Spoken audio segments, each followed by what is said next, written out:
শোনো, রেস্টুরেন্টের মধ্যে কাস্টমার থাকুক বা না থাকুক, প্রত্যেকটার আমি কাজ করা অবস্থা দেখতে চাই। Okay sir. সালাম আলাইকুম স্যার। আসেন স্যার, ওই টেবিলটা বসেন। বাবুকে উপরে উঠিয়ে দিতাম। ঠিক আছে ম্যাডাম। কান্না করেন না বাবু, কান্না করে গুলু গুলু গুলু গুলু। এ অন্তর, বাবুর জন্য মিল্কশেকটা বানা তাড়াতাড়ি। হয়ে গেছে আর একটু। স্যার, আমাদের এই খাবারটা আপনি ট্রাই করতে পারেন। ও, এটা চলবে না? এই খাবারটা ট্রাই করতে পারেন, এটা আমাদের রেস্টুরেন্টের খুব বেস্ট খাবার।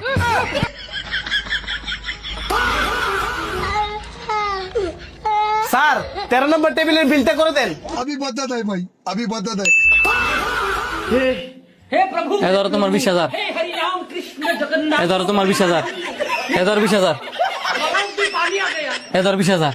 সবার বেতন ক্লিয়ার, এবার মন দিয়ে কাজ করো, যাও।